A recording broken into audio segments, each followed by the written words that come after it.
Si vous êtes amateur de hi-fi, et je pense que vous l'êtes, sinon vous ne seriez pas en train de regarder cette vidéo. Il y a un événement auquel je vous invite à participer au moins une fois dans votre vie, c'est le Salon international de Munich. C'est le plus gros salon, c'est le salon de référence qui va toucher autour de la hi-fi. Vous allez y retrouver quasiment tous les fabricants d'enceintes, d'amplificateurs, d'accessoires, de platines vinyle. Enfin, il y a vraiment énormément de monde. Ça va du plus petit artisan qui essaie de se développer une visibilité sur la scène internationale jusqu'à la marque qui est archi connue et qui est présente depuis des lustres. C'est un marché, c'est un événement assez important. J'y ai participé pour la première fois en ce qui me concerne l'année dernière, donc c'était en 2016. Ça fait plusieurs années qu'on devait y aller, mais bon, on est tout le temps, ça avait toujours été repoussé pour des raisons d'installation client, pour différents trucs. On avait tout le temps un truc pour nous empêcher d'y aller, mais cette année, l'année dernière, on a dit allez, on se bloque 3 jours, un aller, parce qu'on est parti en voiture, ça s'était fait un peu à la dernière minute. Donc on a décidé d'y aller en voiture, on n'avait plus de place pour réserver les billets d'avion, donc on a bloqué 3 jours, un jour pour y aller, un jour pour rester sur place et un jour pour revenir. Donc nous voilà partis avec mon père direction München. Donc on arrive là-bas, etc. On prend notre chambre d'hôtel, notre restaurant, machin. Et le lendemain matin, on arrive frais comme des gardons à Munich. Donc, si vous voulez, ça n'a rien à voir avec les salons qu'on peut connaître en France. C'est vraiment the big salon. Il y a énormément de choses. C'est parfaitement organisé. Vous arrivez là-bas, il y a des hôtesses qui vous donnent un petit catalogue avec les meetings. Il y a des démonstrations en permanence partout. Enfin, au niveau de l'organisation, c'est très bien. En revanche, au niveau, je m'attendais à me prendre des claques.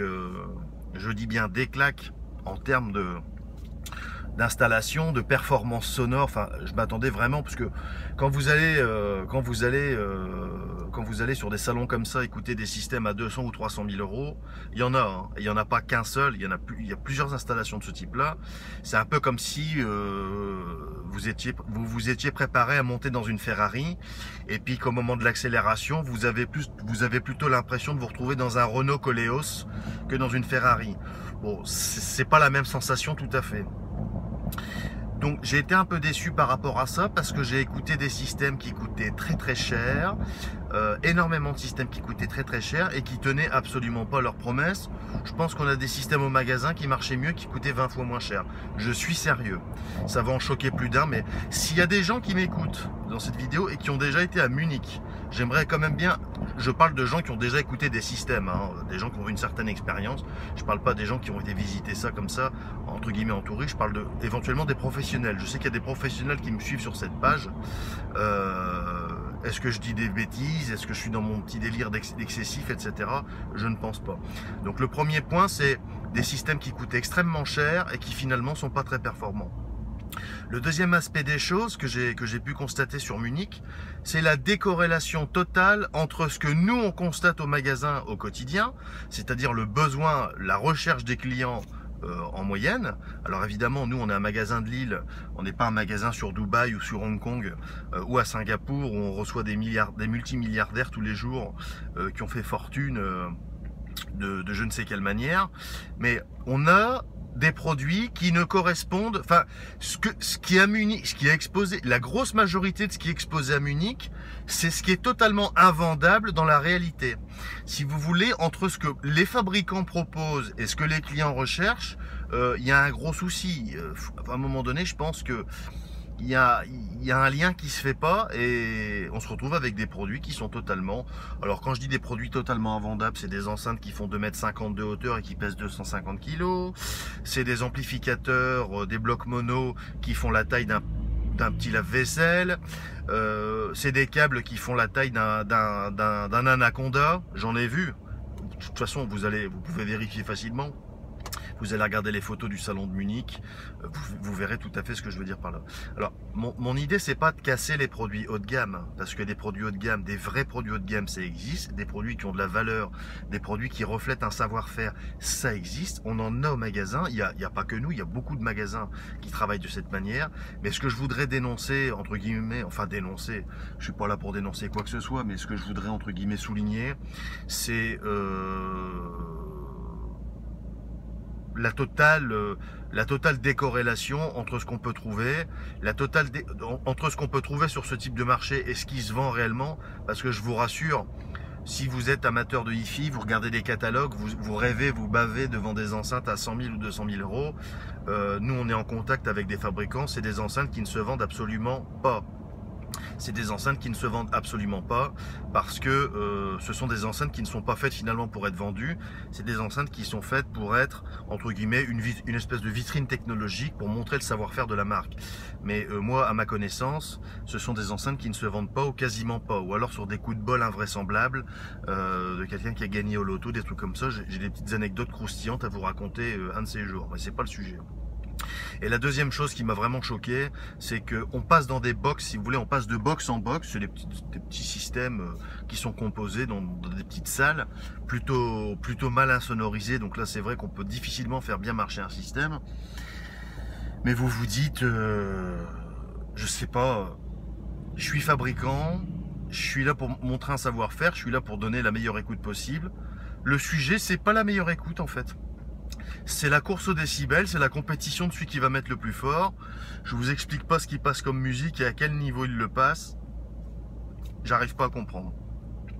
On n'est pas dans la même... c'est des marchands de hi-fi en fait. C'est des marchands de hi-fi. Le sujet, c'est pas tellement la haute fidélité. C'est des gens qui vendent de la... Je sais pas. Donc je suis resté un petit peu sur ma faim. Non. Je suis resté complètement sur ma faim de ce salon. Au bout de 2 heures de visite, j'ai dit à mon père, écoute, j'ai envie de rentrer à la maison, on est en train de perdre son temps. Alors on a pu serrer la main à des gens qu'on connaissait, etc. C'est pas la question, mais en termes de performance pure, moi je m'attendais vraiment à participer au championnat du monde de la qualité d'écoute. J'ai participé au championnat du monde je sais pas, de la course à l'armement, de la course à l'installation la plus chère, avec vraiment des systèmes qui marchaient, qui marchaient pas du tout en proportion avec l'investissement, en tout cas l'effort financier qu'on demande aux clients. Donc c'est pour cette raison qu'on n'est pas retourné à Munich cette année. Je dis pas qu'on n'y remettra plus jamais les pieds, faut pas non plus parler comme ça, mais bon. En tant que professionnel, j'ai été plutôt déçu de ce que j'ai pu trouver sur Munich en termes de propositions. Il n'y a pas réellement de nouveautés, c'est toujours un peu la même soupe, c'est des enceintes qui ont été modifiées avec 932 points d'amélioration, je ne vise personne, c'est des enceintes où on a changé la suspension du boomer, en termes de musique dématérialisée c'est toujours un peu également la même chose.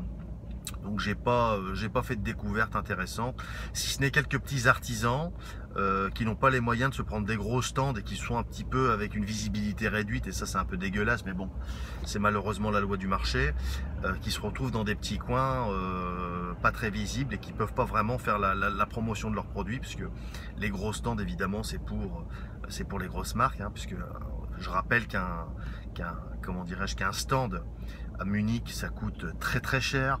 Donc c'est pareil, si vous êtes un petit artisan qui met la valeur dans ses produits et non pas dans le marketing, ben, c'est compliqué pour vous de prendre un stand, ça peut coûter 15 000 euros, voire plus si vous prenez un peu de surface, donc c'est pas évident. Donc c'est tout le temps un peu la même histoire. Il y a des petits artisans qu'on a vu, qu'on connaît bien, qu'on a vu à Munich, qui font des produits premium, qui mériteraient d'être tout en haut du classement et qui sont un peu noyés dans tout ça, quoi. Donc c'est un peu dommage. Donc c'est une vision un petit peu pessimiste et négatif que j'ai eu du salon de Munich, mais bon, c'est mon ressenti. Je sais que je suis pas le seul, hein. Il y a des gens sur la page qui vont, à mon avis, partager ce que je ressens, ce que j'ai ressenti. Donc c'est vrai que mais bon, c'est un événement à faire, c'est vraiment un show, il y a vraiment énormément de choses à écouter. Il y a quand même eu quelques écoutes intéressantes, hein. Faut pas non plus mettre tout le monde, jeter le bébé avec l'eau du bain. Il y a des Suisses qui étaient très intelligents, qui sont venus dans une petite pièce avec une petite enceinte large bande. Une petite enceinte large bande qui était quand même à 15 000 euros la petite colonne. Donc c'est pareil, 15 000 euros une petite colonne à large bande. Je peux vous garantir que il faut déjà la vendre, parce que c'est franchement pas facile. Large bande à 15 000 euros, pour ceux qui connaissent un petit peu le prix de revient des produits, Spéciale dédicace à Alain, hein, qui me connaît bien. On discute ensemble beaucoup sur Facebook. Un amateur du large bande. 15 000 € pour une colonne large bande. Je vous garantis qu'il faut être très balèze pour vendre un truc comme ça. C'est bien entendu un peu surfait. Voilà ce que je voulais vous dire à propos de Munich, mais allez-y quand même y faire un tour. Accessoirement, il y a quand même de la bière là-bas. À ce niveau, c'est pas inintéressant. Je vous souhaite une très bonne journée. Je vous dis à bientôt les amis.